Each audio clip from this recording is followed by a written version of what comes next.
या अगोदर आपण एक व्हिडिओ पोस्ट केला होता ज्यामध्ये मी सांगितलं होतं की आईचे कोणते गुण बाळामध्ये येतात आणि त्यावरती बऱ्याच जणांच्या कमेंट्स आल्या. मम्मी लोकांच्या कमेंट होत्या की असं काही नाहीये की आमच्या बाळा तर पप्पांची कॉपी आहे किंवा बरेचसे गुण पप्पांचे आहेत. काहींच्या पप्पा लोकांच्या या कमेंट्स होत्या की मग आमचा काही रोल आहे की नाही किंवा आमचे काही गुण येणार आहेत की नाही, आम्ही कशासाठी आहोत. तर आजच्या व्हिडिओमध्ये मी सांगणार आहे की पप्पांचे किंवा वडिलांचे कोणते गुण बाळामध्ये येतात. लक्षात घ्या, तुमचं जे बाळ आहे हे आईची आणि पप्पांची कॉपी आहे किंवा दोघांचे गुण काही कमी जास्त प्रमाणामध्ये मुलामध्ये हे येत असतात.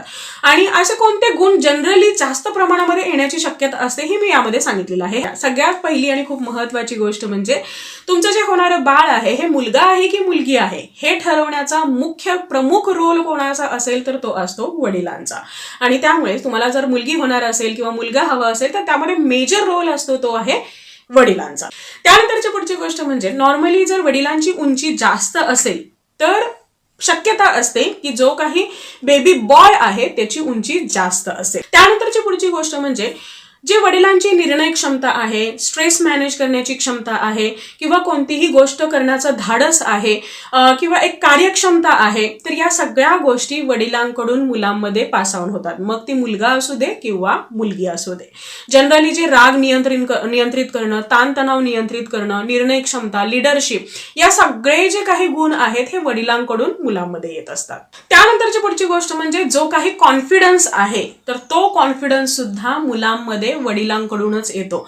म्हणजे वडील ज्या पद्धतीने कॉन्फिडेंटली सगळ्या गोष्टी हँडल करतात, वडील ज्या पद्धतीने कॉन्फिडेंटली समाजामध्ये वावरतात, ज्या पद्धतीने सगळ्या गोष्टी हँडल करतात, तर त्या सगळा जो कॉन्फिडन्स आहे हा मुलं पाहत असतात किंवा त्यांच्याकडून वडिलांकडून मुलांना हा मिळत असतो. याशिवाय तुमच्या मुलांचा जो बोटांचा आकार आहे, स्पेशली अंगठ्याचा जो आकार आहे किंवा अंगठ्याची जी ठेवण आहे ही वडिलांकडूनच मुलांना मिळत असते. ती पायाची बोटं असू द्या किंवा हाताची बोटं आहेत तर हे वडिलांकडून मुलांमध्ये पास आउट होत असतात.